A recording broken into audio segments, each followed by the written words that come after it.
Morning everybody, this is Kim. I'm coming out to see how my last tree is doing. Finishing up collecting my sap for the year. Finalizing my syrup, and looks like it's still running pretty good here.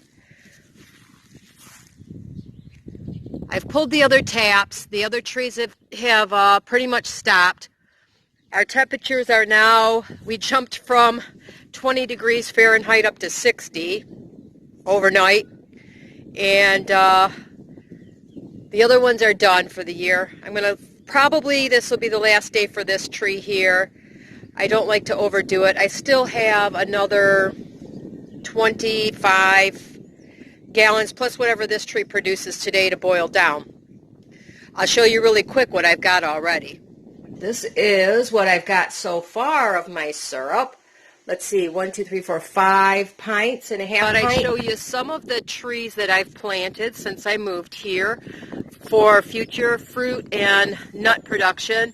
This here is a pawpaw. It's actually two that I started from seed, and they're very slow growing for me, but I've never had a pawpaw. They're very common in parts of Michigan, so I thought it would be fun. I forgot over here, there's a couple tubes missing, but that across the front, those old tubes that I have there, those are all hazelnuts that I started from seed. So eventually I hope to get some hazelnuts. There's a couple of small plum trees that I started from seed last year right here. This one got knocked over. I have to put something around them because we have a huge deer problem, and they went through last year and ate all my saplings off to the roots and killed them all. At least if they eat them, and they're not going to kill them all the way down to the ground. This is a peach tree. Unfortunately, last year we had a very, very late frost, actual freeze, and I got 2 peaches off this tree. This little tree usually gives me probably about a good half bushel every year. So I was really sad last year I didn't get any, but it's looking pretty good, starting to bud out for me. This is a plum tree. Again, that tube down there is going to be another plum.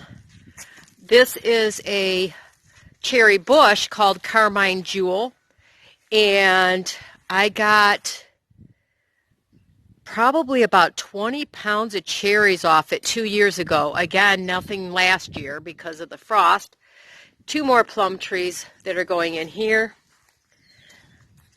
I started all of these from seed last year. I have a total of 8 apple trees. Once again, last year, nothing much for apples. That one in the middle there is a pear tree, has some absolutely delicious pears. So I'll go take you for a quick peek in my garden area. All right, I almost forgot to show you this section here. This is a mulberry tree, which, I don't know, that one, it's supposed to be a dwarf tree, so it shouldn't get too much bigger. This one over here, it's not real happy. And you see I have some more tubes back here. I have to come out here, see when that got knocked over. But these are all various nuts and a couple more pawpaw trees that I planted back here. There's some hardy pecan, butternut, chestnut, and I think there's, walnut back here, as well as another plum that the deer pretty much destroyed this plum tree back here, but it sprouted from the roots. So that's the root stock, really. And I'm thinking later I can graft onto it, that one right there. I can graft onto it once my other plums come up. I'll make it like 2-in-1 or 3-in-1 flavors of plums. But, you know, you can see we still have a lot of cleanup to do. And we had a huge windstorm. It took the top. We keep that covered in the winter. But winter's done, and we're going to clean that plastic up and put it away. But the wind took that down. But anyway, this is some more of my food production trees here. All right, this is my garden area. It's a mess, I'm going to tell you. I didn't get a chance to finish cleaning it up last year. It suddenly went from being decent out to rescuing as many tomatoes as I could, and Then it snowed early, so this is going to be one of my early spring cleanup projects. I do, in the fall, I had time, I took this piece of plastic here, and I cover this little square. The reason I do that is I sprinkle a bunch of seeds in here in the fall, and Mother Nature tells them when to wake up. As you can see right there, I have a spinach plant coming up. There's another one coming up there. That will be a lettuce. We just had 20-degree temperatures, so it didn't do too well. But in another couple of weeks, all this spinach, and I have lettuce and stuff in here that'll pop right up. I'd usually rake up a couple of beds right here. If the chickens come in through this fall and the early spring, I let them in here to, eat bugs and old seeds and whatnot. These will be taken down. This is where I had my tomatoes. Those will get moved to the other side of the garden, way over there. And potatoes will go here this year. This was cabbage, beets, carrots, things like that. Those will get moved to that section, and then my tomatoes will go over there. This is a little archway that I grow beans and cucumbers on. This side was cucumbers. This will be beans this year. That side was beans. That'll be cucumbers. And I have a bunch of vining crops I put out there, pumpkins and such for the grandkids. That right there is my raspberries. And I have a couple little small, tiny little plum bushes. They're called beach plums that I get they're small. They're only about that big around. They have a fairly large pit, but they're really tasty. So luckily last year I got quite a few beach plums off of it.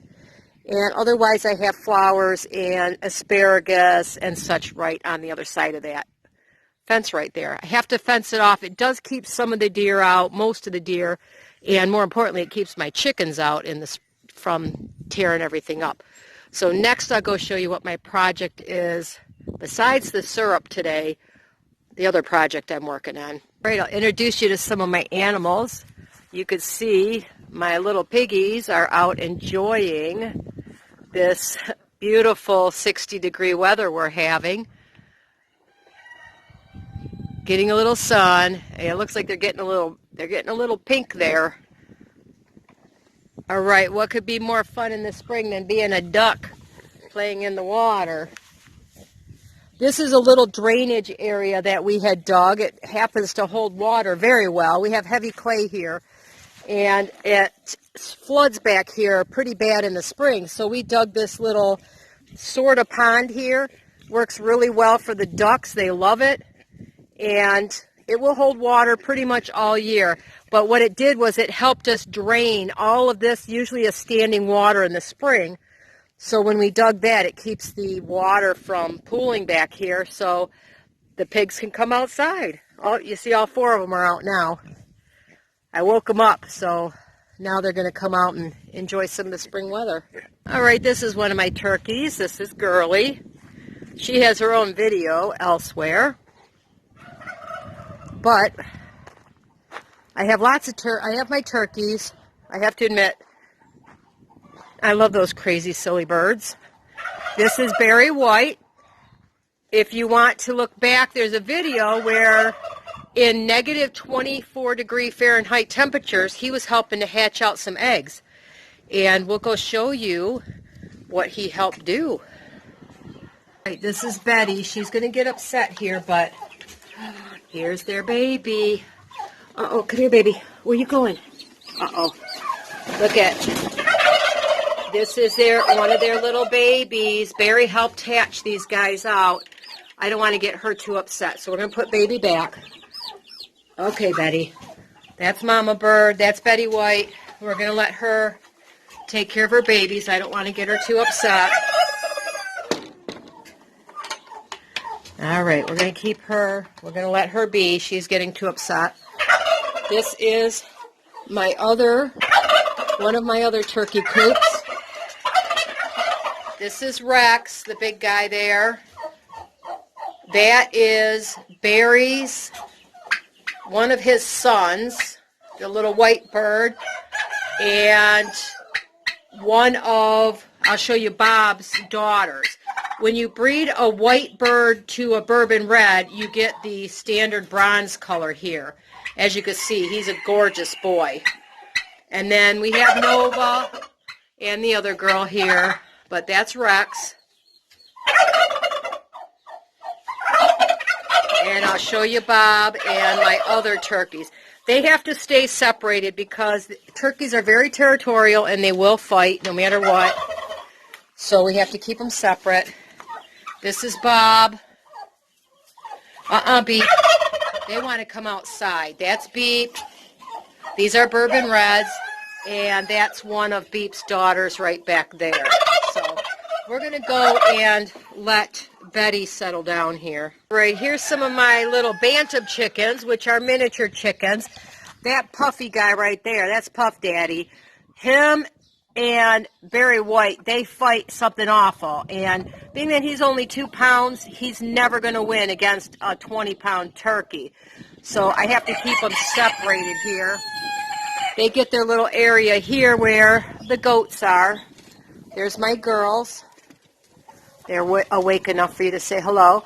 We have to work on getting their door open so they can get outside in some spring pasture back there. It's fenced in behind. And again, it's one of the early spring projects we got to get working on here. There's some of my chickens. I have quite a variety. They're all over the place, looking at digging things up. So one rooster, believe me, he's enough. All right, this is my main chore. I am cleaning out chicken coops. It's got to get done. I have a couple trailers that we converted here to portable coops here. This trailer right now, it's just a small little old pop-up camper. I have Barry White and Girly living in there while Betty's taking care of her babies. And this big trailer here is one that I'm currently cleaning out. This is where the ducks and the chickens live in the winter time. It's pretty dark in here. I just wanted to see if we had any eggs. Oh, sorry, baby. She's not happy that I came in here, so I'm leaving, girl. I'm leaving. This is one of my oldest girls right there. She's a little bantam hen. Looks like she's wanting to get in there on that, in the box to lay an egg. That's Sprinkles. She's one of my favorite little girls. Hi, Sprinkles. Do have to introduce you to Louie, though. This is our barn kitty. Louie is a fantastic mouser. Oh, you got something on your tail, buddy. He keeps the mice and everything away. He's very solitary. He does not like other cats in his area. He was here when we bought the farm, and he survived here for 2 years on his own. So you know he's a good boy. And anyway, this is my little place. I hope you enjoy. Stick around. We've got a lot more adventures going, including car repairs. And I hope you all have a wonderful day.